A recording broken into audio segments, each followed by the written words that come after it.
Yes, indeed, ladies and gentlemen. Welcome to the First Class, Second Place podcast. I'm your host, Jason Enrique, and we have another very special guest in the house today. Now, we're in the second month of 2024, and everybody is either still on their New Year's resolutions or they completely faltered out. But nevertheless, you have some people that are going to have your back, and they know what the hell they're talking about as far as that's concerned. And that's what my guest specialty is here. So let me introduce you to a nutrition and wellness coach by the name of Eli Brito. What is going on, Eli?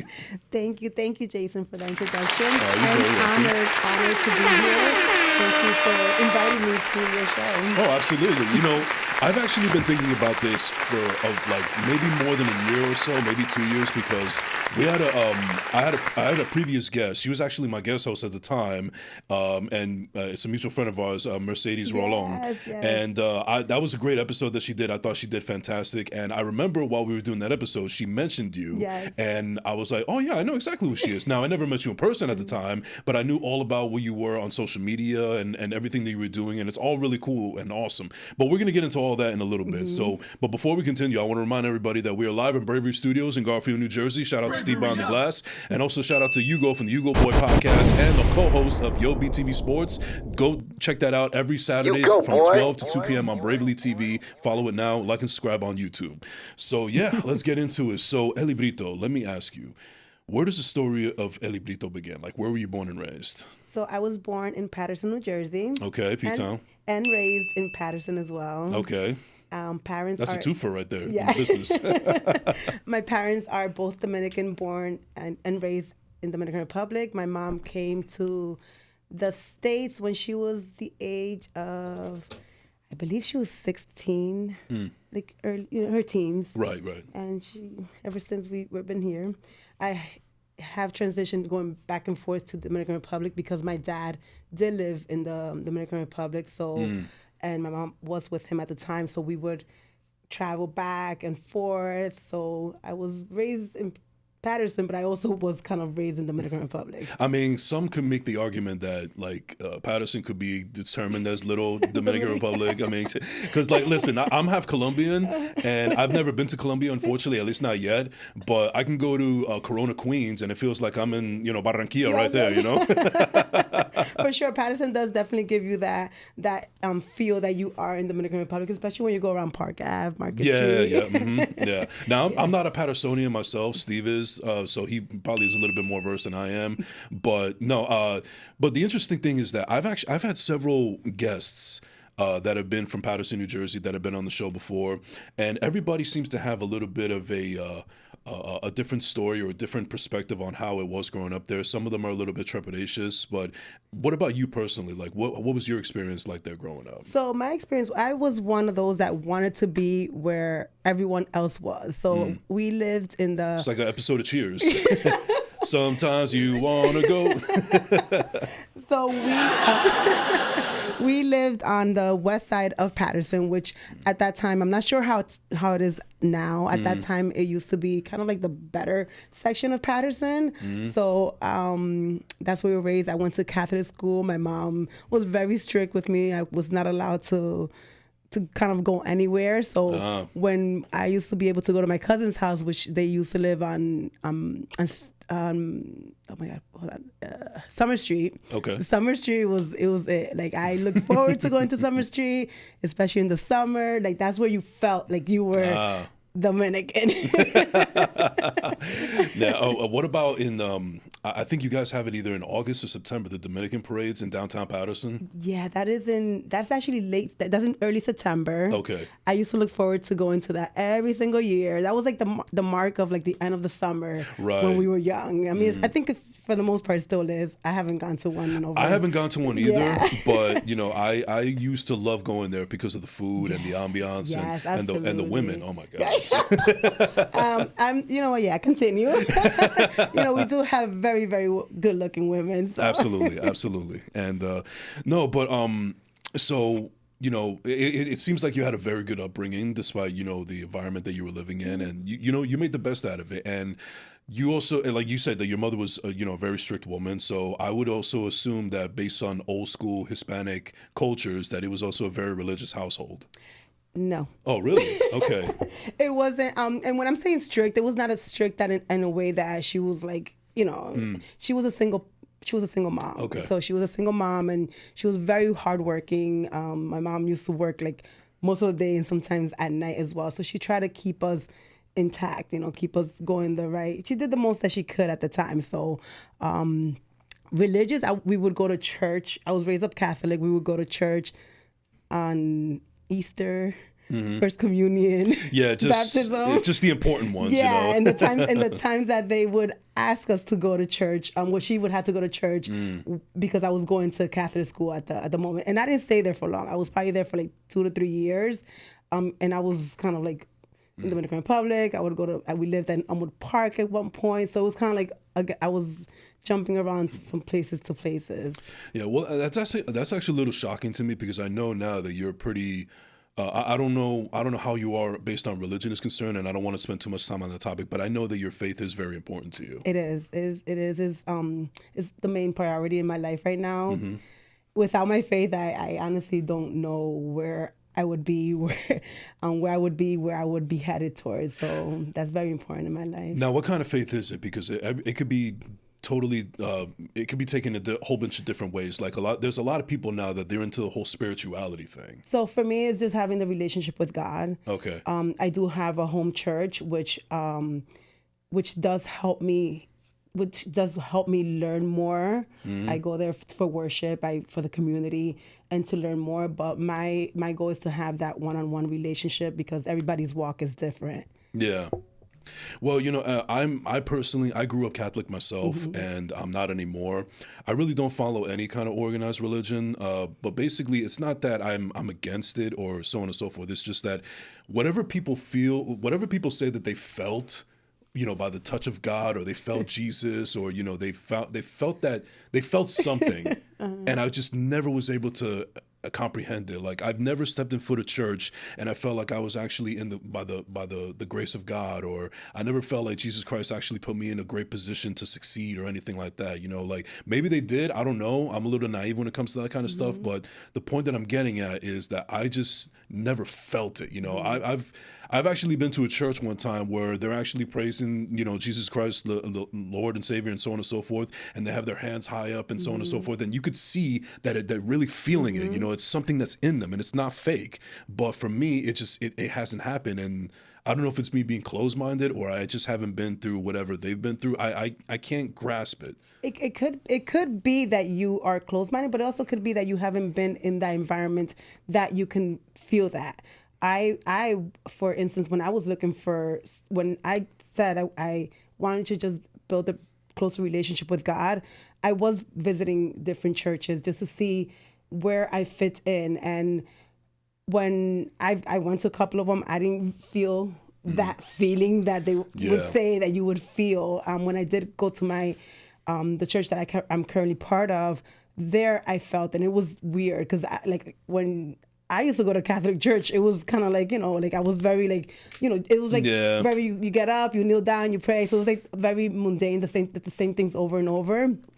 But when I went there, it was just, you were just free. I felt this freedom, and I just started crying. Like what I felt that day is something that you cannot explain. And I think that if you do open up your heart to it, and if you do ask for that, you will receive it at your time. I don't know when that time will be, but you do definitely have to have the open heart to go ahead and be able to accept it when it does come. Right. And I think also, and we'll put a pin on this because I want to get to other stuff as well, but the only thing that I'll say after that is I guess one of the reasons why a person like me could be closed-minded is because there was at one point in their life where they felt like it was forced. Like I could tell you a story, and I don't want to mention any names, but there was a family member that really, really wanted me to go. Like they just kept on like twisting my arm to go to the church that they were going to, and then I finally relented and I said yes, and it just wasn't for me. I didn't feel it, whatever, and they felt heartbroken. They felt heartbroken, and they feel like they were disappointed because I was not following in what they were following. And I'm like, well, that's just you. Why do I have to follow suit? I mean, I understand you tried and everything, but you can't force feed me. This is you have to let it come to me naturally. Yes. And I think that because of that experience, it led me to be very close-minded about the whole thing. And I could definitely see how that could happen, because I have friends that, now it's like I don't see it as Catholic, Baptist. I don't see it as that. I see it as you just having that one-on-one relationship with him and just continue to grow, right? But I could definitely see how you can be kind of closed-minded because we were accustomed to just kind of it being repetitive. It was like a repetitive, forced upon. You were almost like kind of like forced to go to church without you wanting to really be open and like, okay, what's there for me to receive? Right. And because we were not put into the environment that it was kind of taught to us at our level, we were put into a church that it was the language that we didn't understand at the time, so we couldn't relate. So we were not interested. We show no interest in it. As you grow older, even if you are Catholic, once you build that relationship or whatever religion you are, once you build that relationship, you start opening up for those things that are you're open to receive as well. I see. All right. Now, shifting gears here. Now, I've been following you on social media for quite some time, and this is actually only the second time that I've ever met you in person, but we've spoken on the phone several times, and we've had great conversations and so on and so forth. And I know that you are clearly, in my eyes, you are a woman's woman. Like, you are a woman that has her shit together. You've been doing a lot of prevalent things, and you're on your grown woman shit. But I also feel like a big reason why is because you had to grow up at a very early age, especially considering that you became a mother for the first time at the age of 13. So with that being said, you had to really grow up faster, a lot more than people in your age range at that time. You really, you became a mom so early on, and that's when you realized that, it's not about me anymore. It's about this child that I brought into this world. You know what? Thank you for thinking that I have it all together. I don't. But yes, when having a child at such a young age it was almost forced upon me to grow up. It just came naturally. I came out pregnant, had my son, and I took care of my son from the moment that he was born till he left my house and got married and had his kids. So with that, I look back now and I see him, and I'm also sometimes like shocked at myself, like, oh my God, like how did I do that at such an early age? And it was just pretty much on survival mode. So when you're on survival mode, you're gonna get it done regardless of what. I'm gonna, take this kid and feed him, take him to daycare, go to work, do what I gotta do in order for us to maintain this life, his life, to go ahead and take care of him as he needs to be taken care of, which at that point, like, you look back, it's like, okay, I let go a lot of myself too because of that, but at the same time, we went through it. I've grown with him. I feel like I've grown more since I'm older than I did when I was younger, because just I guess as oh my God, I'm choking up. I've grown. We've grown together. I don't have it all together, but I do continue to try to have it together, and it all starts with me. However I work in myself, just outpours to those that I love and those that surround me and are close nearby me. So in other words, I mean, you, even at a very early age, you had the undying support of your family. I did. I can't say I didn't. I did. My mom, at first, she was not happy at all. I mean, it is kind of jarring. But then also too, like my now husband and I, like we've been together since I was young as well. We moved out when I was 16 years old, so we've been at it. Yeah, we've been at it since the age of 16, and both of us not being prepared to live this life that we kind of fell into, and here we are. But you know what? That, to me, that's the definition of teamwork makes the dream work. Absolutely. Because you two were pitted into a situation where it was kind of an impossible, but the only way that you guys could have survived and kept being in survival mode is with each other. Now, maybe you guys would have done, differently, if it was just single, but you're by yourself and him by himself. But when you guys formed that bond and you worked that shit out together, it exponentially made life better, and you guys, you two really needed each other at that point in time. And I still need him. That's you know what, that's, as the kids say, you found your person. Absolutely. And I'm so grateful. Like at times you question life, right? And then with time, it's revealed to you why things happened the way they did, and I have never ever regretted anything in my life, especially definitely not having my kid at 13. Me having him just gave me like another reason to live, another reason to strive, even though I didn't know what the heck I was doing, but I was doing it. And then to partner up with my now husband, that kind of just was like kind of, I guess, the topping on the cake to make things even better, even though it didn't probably seem at the time. It was just, everything was kind of like just those puzzles like being put together. Nice. Well, round of applause real quick, Steve. Yeah, gotta love it. Gotta love it.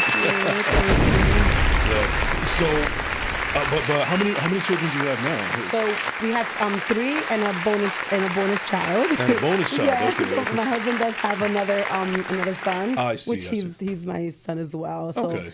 we have my oldest is 27 years old. He has two kids. So I have 2 grandkids. Hey. My bonus child is 25. Then my 21-year-old, and I have my youngest. He's 12. Wow. And actually, my bonus child has my bonus granddaughter.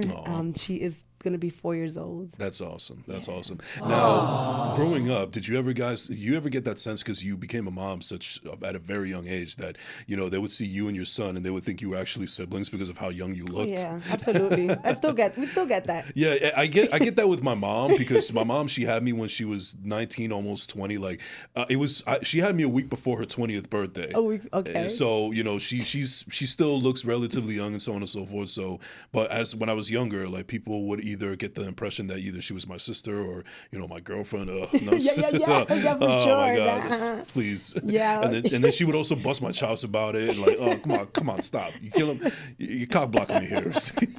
Yeah, we definitely get that. And when growing up, when they would think that he was my brother, and I would tell them, no, that's my son. Oh, forget it. The faces and the looks and the comments that were, Right. Oh my God, like, how, like, you're a baby.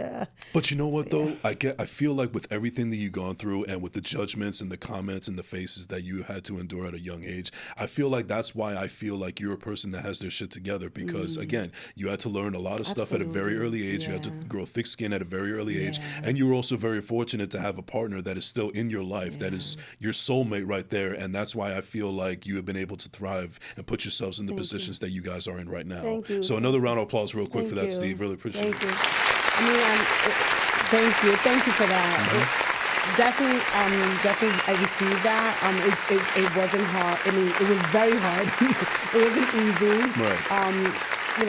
Growing up, having a child at such a young age, there's so much that has already been thrown at you. They already have pretty much almost like cursed you in a way, because God forbid you had a kid at 13 and you were not able to succeed in life. Yeah. Oh no, your life was over. So it's a lot of removing those unlimited mindsets that were set on me. It was a lot of unlearning, learning, a lot of inner work that has definitely helped me be where I am right now. That's awesome. Now, and I guess also another reason why I say that you definitely have your shit together is even just from a physical aspect. I mean, you're still you're still relatively young. You're a very attractive woman, and so on and so forth. But I also think that you're also very intelligent up here and also down here in the heart. And it's almost, people say it all the time. Your body is a temple. Yes, Your body's yes. a temple. And that is a perfect segue, because I also know that you are a nutrition and wellness coach. How long have you been doing that? So I actually been doing it for about 10 years. And then, so I started doing it through a multi-level marketing company. And the reason I started doing it was because I actually started working on myself. And being that I started working on myself and using all the products and the workout programs and following all they lay out, it inspired me to just want to help others. And I actually started just opening up my platform, which you mentioned it being the size that it is. I just started sharing my journey, sharing what I was doing, sharing what I was not doing, what I had to, and that inspired me. I seen how I was inspiring other women that were in the same position that I was in, they were feeling unconfident, they were feeling with low self-esteem, and all that comes with having extra weight or just kind of not being happy with yourself. And with that, it just inspired me to just, okay, you know what, let's try this coaching. This coaching. So I did become first a coach through the multi-level marketing company. And then about 2 years ago, I decided that I wanted to do some extra studies on nutrition and wellness coaching I could perhaps just launch on my own without having any companies attached to me, just doing it on my own. So I did so. I went ahead and took a course. It was an online course. And now I'm pretty much doing it on my own. I see my own clients, which I get either from social media, from people that have worked for me before. And I also I have a corporate account. I work for a doctor's. Well, I have the doctor's office patients that I see for health coaching as well. Nice. Nice. So you basically answered my question as far as like, where does that passion come from? Yeah. But I could see that you love it. Not just from meeting you in person, but it's very well versed in your social media game. I mean, you're constantly promoting, gut health and not even just the physical aspect, but the mental health aspect as well. It really seems to really seep in, and you really have a passion about getting that message out. But besides from like the wellness and the nutritional part, like just as a regular human being, what is it that drives you to want to help people to become the best versions of themselves? I have a gift of serving. I love to serve. I love to help, and I feel like it's a disservice to me to not be able to provide what I can to help others. You're not gatekeeping. I'm not. I'm definitely not a gatekeeper. If anything, I think I do a disservice sometimes for myself because I give away too much, So, but I definitely am not a gatekeeper. I love to share anything that has worked for me, anything that I know that has worked for somebody else, and it could potentially help you in some way or another. I love that because I know what it is to struggle. I know what it is to struggle financially. I know what it is to struggle mentally, what it is to struggle physically, and how everything just plays a part in you not being happy with yourself. It's it's nutrition and wellness coaching, but it's overall health, right? So it's like I want to be able to help in however way I can. I know I can't fix you 100%, but if there's something that I can do on my part to make you feel better, like I'm going to do that. And that makes it. They say when you're doing something that you could do for free, that's something that you could. That's right. That's your job, right? For me, I could do this for free. I wouldn't care if I didn't get paid, and I would still do this. No, listen, I completely understand where you're coming from because this isn't like. I love podcasting, but this isn't my job. It's not my full-time job. I would like it to be eventually, but it's not. But that's still not stopping me from doing what I need to do and what I want to do. So absolutely, I really 100% back you up on that.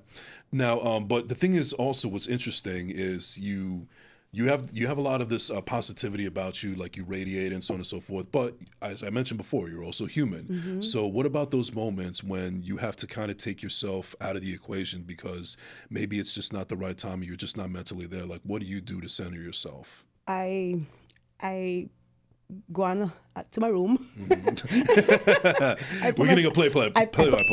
I put myself on timeout. No, I'm kidding. No, you know what? I give myself that space to either go take a nap, because definitely sometimes sometimes your body just needs a rest. Sometimes I just need a rest. Sometimes I need to connect with the higher source. I need to connect with God. I need to read scripture, listen to some worship music, and just kind of see, for him to kind of do the work in me and then direct me. Okay, you know what? Hit up such and such, because, sometimes I can't expect for people to know what I'm feeling. Okay, hit up, your best friend. She'll be able to kind of help you with the situation because she's just that person that would be able to give you the right words. Right. Music, I get lost in music. Sometimes I get lost in my kitchen. I'll go ahead and get into my kitchen and just start making different meals, healthifying meals. What else do I do? I love to dance. Juicing, juicing in the morning though. But when I'm juicing, I'm usually in a good mood because it's in the morning. Right. But I like to feel what I like to be with myself to see what it is that I'm feeling and why I'm feeling it, and then going from there how to navigate through what I'm feeling. You Right. know, okay, what am I calling for? Okay, you know what? Listen to some music, go for a walk, go take a nap. You know, so it depends on what it is I'm feeling, and I am human. I sometimes when I'm feeling that way, I don't even go on social media because I never want to, and I don't want to ever portray to my following, to my friends, that I'm perfect, because I'm nowhere perfect. But I never want to bleed on nobody. So when I'm feeling some type of way, like, I like to discover first what it is that I'm going through, and then however way I resolve that, I'll go ahead and post something about it. Okay, like, to some, like, or whatever comes to my heart that I know that helped me, that can probably perhaps help somebody else that's going through something similar, without me having to share that is something that I'm going through personally. I see. No, it's important because one of the things that we talked about, you actually texted me last week when I did my solo show, and I was discussing about how for this rest of 2024, one of the factors that I'm not going to be doing is I'm not going to be dating, and a big reason for that is because I'm trying to learn how to. I'm trying to, first of all, I'm trying to figure out if I'm trying to love myself again, or if I'm really trying to love myself for the first time. So that's kind of what I'm going through right now. Okay. The transition is a little bit taking its toll on me mentally, along with other things that are going on in everyday life. I mean, we're all struggling out here, but that's just the approach that I've been taking as of recently, and it's still very early in the year. But I would just say right now it's just like going through the motions. Yeah, It's exactly. almost like this is not really the analogy I want to use, but it's almost like when you're detoxing, when you abuse drugs, and then afterwards you're detoxing and you're going through the sweats and the shakes and everything that doesn't feel comfortable, but you have to get through all of that. Yeah, you definitely have to just be able to trust the process. If you're putting yourself, if you're, this is what you're decided that you're gonna do, know that it's not gonna go nice and smooth, right? You're gonna have these ups and these downs, because you're discovering. You're discovering parts of you that you didn't even know about you, right? You're gonna be unlearning, and you're gonna be learning new. You're gonna be entering a new phase that you didn't know. You don't know, so it's new, and new can be scary. Yeah. So definitely be ready for that, because it's gonna happen. I'm predicting it. Yeah, Yeah, it's I'm definitely predicting gonna it. happen. But you know what? It's like, it's so worth it at the end. The work is going to be worth it, and definitely always keep in the back of your head as to why it is that you're doing it, so you don't get discouraged when those days that are not the best days come. Yeah, well, I mean, I just feel like, you know what? Something's got to give. Something's Absolutely. got to give Yeah. because almost everything that I've tried hasn't worked, Yeah. and it can get frustrating. It could be disappointing. It can get discouraging, Yes. and I Yes. just, ultimately, my biggest thing that I'm worried about right now is my biggest fear, and what my biggest fear is ending up like my father. And like one of the things that I'll be honest with you about here, and also with the audience, is I haven't been mentally all 100% recently, right now, because there's just certain things in my personal life that is going on where I won't delve too much in it. But long story short, it's kind of making me feel like I'm following in my father's footsteps. And that is my biggest fear in life. And I'm trying to figure out a way how to get out of that. Well, I hope that you figure out the way to handle that situation. Definitely, it's not gonna happen on your own. So if you do need to see somebody, to help you through that journey, you should definitely. I encourage you to definitely look into that, because No, absolutely. certain journeys are not meant for us to do alone, because they are difficult. And if you're feeling that way, and if you feel that you're getting any worse, I definitely encourage you to get help. Yeah.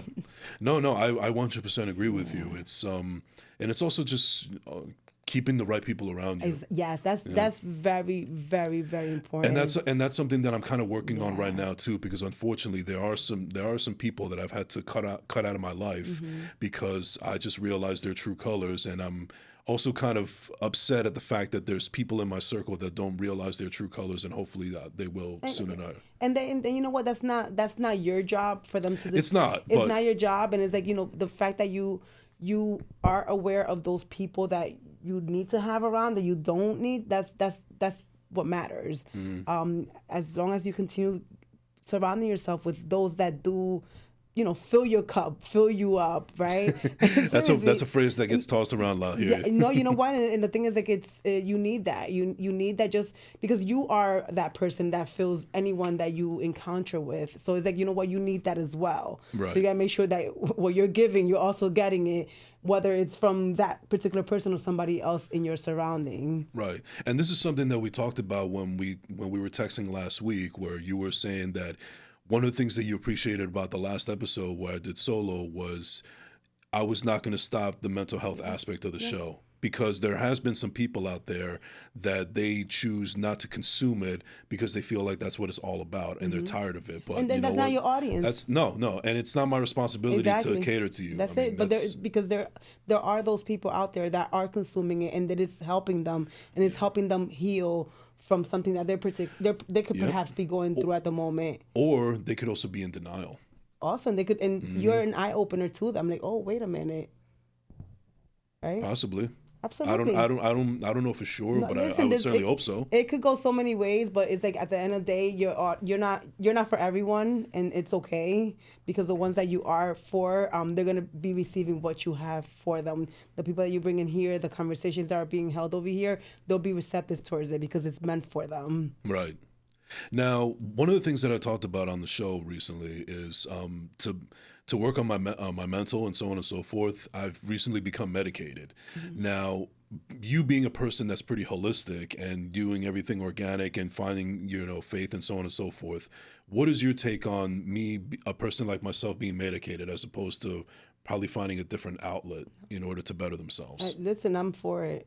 I'm for whatever you need that you were your specialist went ahead and prescribed for you. If that's what you need at the moment to help you guide yourself through this journey, you need to take it. I'm so for it. There's it's like so many levels to it. There's I could be in a depressive state, for a day, and I could go ahead and go for a walk and feel better. There's people that you tell them go for a walk, get some fresh air, and sometimes they Yeah. feel worse. So it's like we're no one to say no, don't take meds, no, don't do this. No, you do what is best for you, and also yes, incorporate those other things that you can do in order to help, and perhaps maybe one day get away from those medications. But in the meantime, when you need it, you take them, and Yeah. there's nothing wrong with that. Well, the only reason I ask that is because I've known some people that are like you as far as like lifestyles and nutrition and wellness and so on and so forth. And I would tell them that, and they're like completely against it, or they don't like the idea of that happening because I don't know, maybe they have their own opinions on big pharma or whatever the case may be. But I just wanted to get your opinion on that because it's just it really goes to show that everybody has their own different way of thinking. Yeah, absolutely. I'm not a therapist. I'm not a psychiatrist. I don't have this degree that I Yeah. could tell you. You know what? Yeah, stop taking that. No, I'm for it. If your medical provider that you trust went ahead and said for you that this is gonna help you, go for it. I'm also the one to encourage to do the other stuff. Work on having that that relationship with the higher source. Have do those activities that make you feel better, right? The nutrition that you're intaking, what are you eating? Because the things that we eat also affect how our bodies works in the inside. So everything just you do that plus everything. I mean, whatever you need to do, pretty much Yeah. at the end.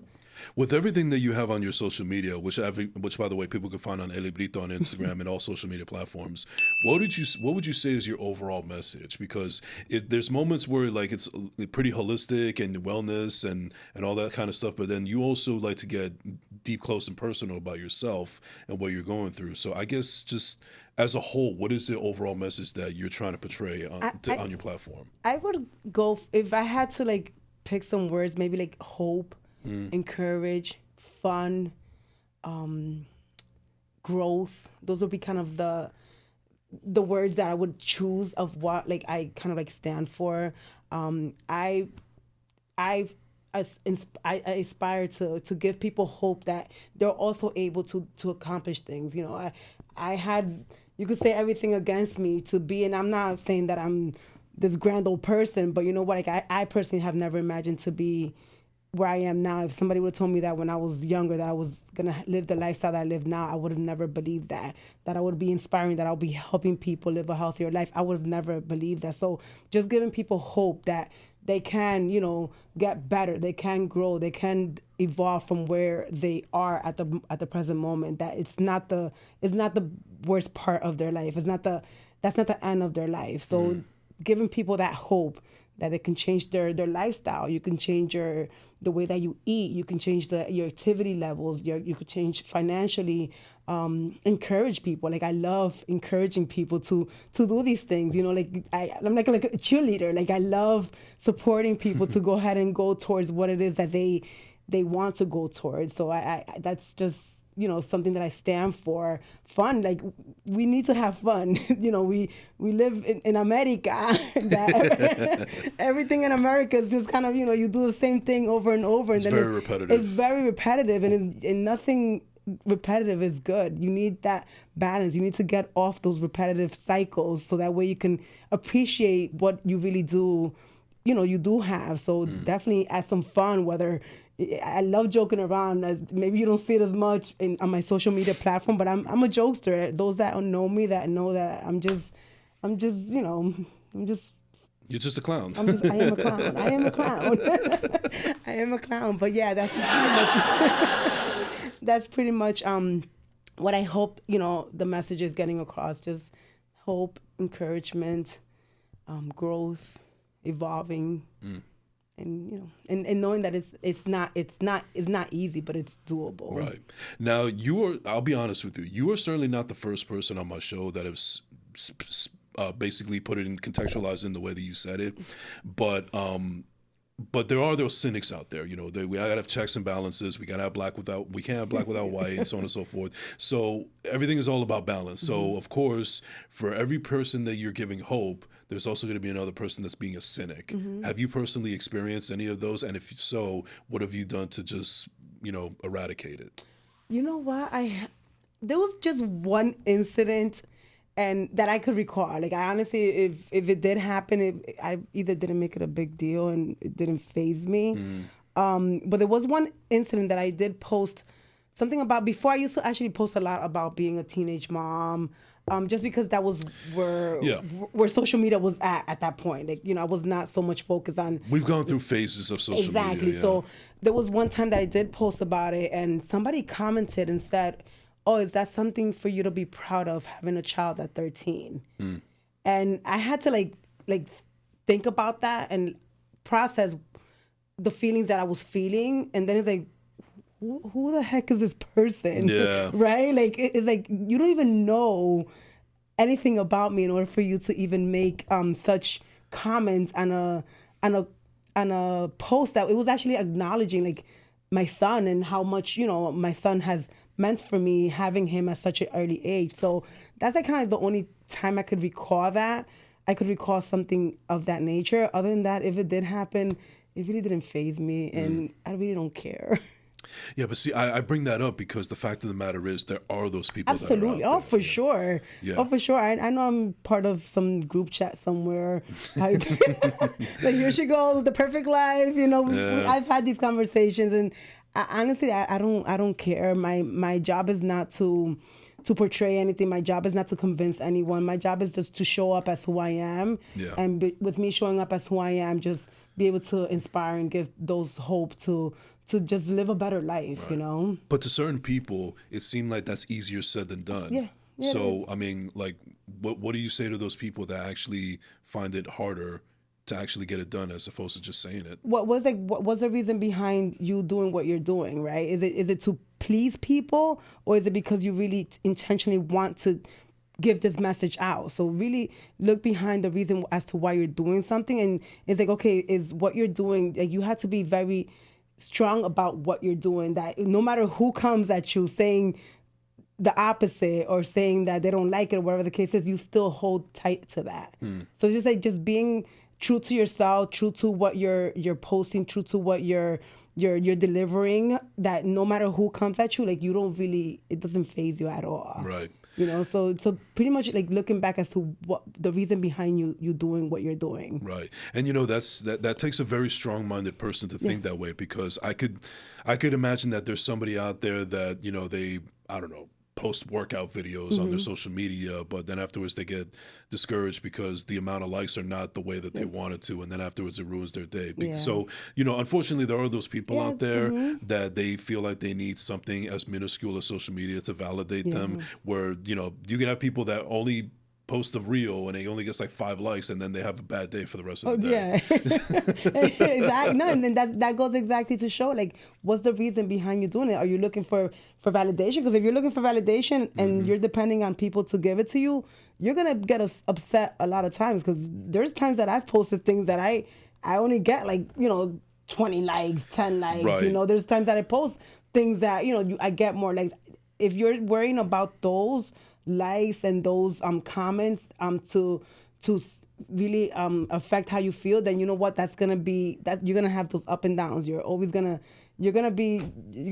feel right. And bad you're a lot not, of and times. as the kids say, you're not going to quote unquote heal. That's a big word that comes that is being brought up now, and I feel like everybody has a different approach to healing, and some are just more extreme than others. Yeah. And I listen, it's not our responsibility. Hopefully they can figure that on their own, and we just we continue to do what we have to do for ourselves. Exactly. No, and then that comes with time too. Like, that's not something that happens overnight. Like, the confidence and where I stand now, like, that's definitely not a confidence that I had before. Like, No. I definitely didn't have this confidence. It took a lot of working on myself, working physically, mentally, working spiritually on myself for me to kind of be where I am now. And I'm not saying that I still don't sometimes like fall back. Now listen, we're all human, Exactly. Yeah. So it's like it does take that repetitive work, and healing is never ending. I feel like I've been healing all my life, and I'm still, I still sometimes I'm like, wait, I thought I was good. What happened? Why do I feel this way right now? So it's discovering again. I know what it's like. I mean, I have to tell myself every morning, I don't hate myself. So yeah. Well, you should start saying, I love myself, instead of saying I don't hate myself. I think I have to work my way around it, because I love myself kind of seems a little too, I don't know the word right now, but it's just like, I got to work my way through it. I got to work. Because right now it just sounds too like icky. They made us do this. There was a networking event that I went to, and one of the they gave us a mirror, part of the swag bag. They gave us like a little mirror. Nice. And one of the activities that they had us do was look at the mirror and tell ourselves that I love you. Let me tell you, I cried when I did that assignment. Like, it was hard. Like, it was weird. Like, it was, like you said, it was icky. And it was also hard to just kind of like tell myself and me feel like I love you. Like, I tell my kids I love them. I tell everyone around me that I love them. It's like, but me tell myself at that point that I love myself, it was hard. It was definitely hard, but I don't know. Maybe I just have that extra layer of skin, that thick skin that I got to peel. Like, I don't want to be like in the mirror, like, I love you. Shut up, you sissy. Go be a man, goddammit. But I gotta say, we're almost out of time here, but I gotta say that you've actually been doing really phenomenal here on the show so far. Thank you. And I only bring that up because I remember there was a while back where you called me, and I was actually very flattered that you called me because you needed some advice on public speaking, which is something that I never thought of me doing myself. Like, I have a podcast and it does have a certain audience, but it's been very seldom where I've actually got in front of a crowd of people and spoke through like a sea of human beings and so on and so forth. And I feel like I could do it. I feel like I got the confidence to do it now. Maybe not back then, but now I do now. But it was just it was really cool to get that phone call to see that, how do you snap out of that? Yeah. Because you do it so well and so freely. You have an amazing voice, which I'm sure you've heard that numerous times. You have an amazing voice. Your posture, the questions. You're a good listener. You have what it takes to be that public speaker that I eventually one day is inspired to be. So I definitely called you because this was nerve-wracking. The first time that I feel like we've been in the works trying to get me here for like over a little like 6 months, maybe 7 months. Just about, yeah. Okay, because the nerves, everything, all all the things that were coming through my mind. I'm like, I can't do that. Like, no. But I guess just getting to speak to you more, seeing your shows, and seeing how you just really just make people feel comfortable. That has kind of like also helped me be comfortable and just be me. At the end of the day, Right. you said just we're gonna just have a conversation. There's nothing for you to be nervous about. Right. And the way I look at that, that's actually very nice to hear. And I appreciate that because, look, at the end of the day, I'm not this phenomenal podcaster that's going to be one of the greatest of all times or anything. I just do what I do and I need to, and I just do it how I feel like I need to. And my message there is if somebody like me can do it, why can't anybody else? That's the overall message that I try to do, whether it's on this podcast, whether it's on my social medias, which is I am Jason Enrique on all social media platforms, on YouTube, so on and so forth.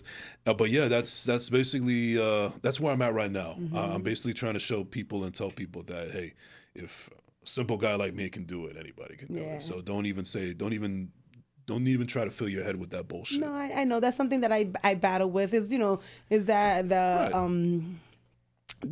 the doubts and the fear of how you're gonna be being portrayed. So this is about me. Whatever message I have to portray, whatever message I have to deliver is gonna get out there. Whoever needs to receive is gonna receive, and whoever's not is not meant for them. And that's it. But it's also kind of funny and ironic because you have no problem putting yourself out there on social media, but then on public speaking, it's a different media. But maybe it's because you're not actually facing people. Like people will be looking at your content, but you don't have to face them. So maybe that's a different aspect of it. I get that a lot, especially because I'm very extroverted. Like I am one to go anywhere and have a conversation with anyone. Like I could go anywhere alone and come back with like You can have a conversation with a rock. literally, and the rock will respond.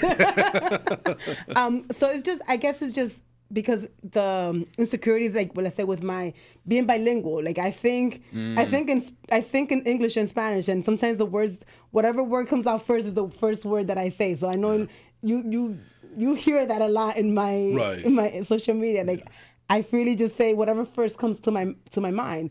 When you're in front of an audience, however, sometimes you can't get away with that, and I mean, you probably can. Well, listen, I mean, the biggest misconception that people have about public speaking is they have to win the opinion of everybody. And I think that the only way that people will accept you is just by being yourself. Because if you're just droning on like a robot and you sound like everybody else and you sound too much like them in a way, then they're not going to be receptive. Public speaking is not just all about making sure that your voice is clear and concise and your posture and your appearance and so on and so forth. But if you're trying to really sell something, you're also kind of selling yourself. You're selling your personality, and that's going to attract people to want to be engaged, and that's how you really grab them. So it's more about being yourself and not worry so much about, how you're going to come across. I think that if you just worry about being yourself and you see them being receptive to that, then all that other shit that you were worried about is going to be right out the window. You're just doing it on a bigger grand stage. And I know it's easier said than done, and and Rome wasn't built in a day, but these are the steps that you can take in order to succeed into public speaking. Thank you, and that's definitely the mindset that I've been, trying to have. That exactly what you said. So that's actually been helping because I'm taking the attention away from me. It's just taking the attention away from me and just being who I am. And again, whoever is going to receive is going to receive it, and that's it. But that's been the battle. As you can see, it's I get it. No, I get it. It's a working process, but it's happening little by little. Right. And I guess the podcast kind of helped me out in a way because like before I feel like, hey guys, can you do me a favor? Can you hear me out here for a second? Can you listen to what I have to say? Now to the point like, no, motherfucker, you're going to listen to me now. You got no choice. You're going to listen and you're going to like it or not.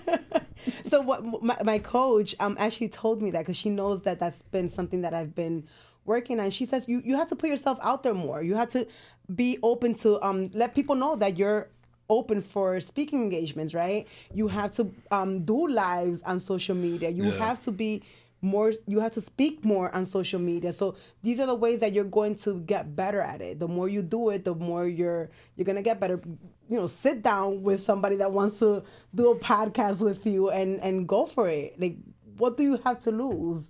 So it's just getting myself doing it more, getting myself out there more, and practicing more, so that way I could continue losing whatever it is that is going on in my head. Yeah, Steve, thumbs up or thumbs down? Do you think that she has a podcast in her future? He says a thumbs up. Yep. Thank you. I have the equipment in my office. Yes, you do. Okay. I'm gonna send you the picture when I get home. My sister last year for my birthday gave me a whole setup because she said that she felt it in her spirit that I needed to do a podcast. I'm like, no, but meanwhile I have in my vision boards for like the past like 6 years I had like a whole mic, like a microphone in front of like an audience, because again that's something that I do really want to continue working on, is my public speaking, because I feel like I do have a lot to say. I do have a lot to say, and I need to be able to say it comfortably without letting myself get in the way. Right. Well, as the kids say, speak your truth. Thank you. All right, you're welcome. So we're actually coming at the close of this episode right now. I can't believe it's only been an hour. We feel like it could be like 2 more hours possible. But, there'll be other episodes. But, yeah, so the final question that I will ask you, and you've seen the show before, so you know what's coming. I had to like prep for this. I'm like, ooh, who would it be? I love preparation. I love preparation. I had to like go down the list. I'm like, go ahead, ask the questions for those that don't know.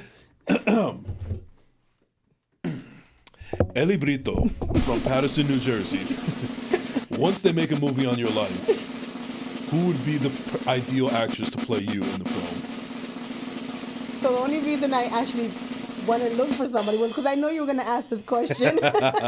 Not because I really, right. Not because I really thought about this out. But I was between Eva Mendes. Ooh, okay. And oh my God, what's her name? Gabriella Union.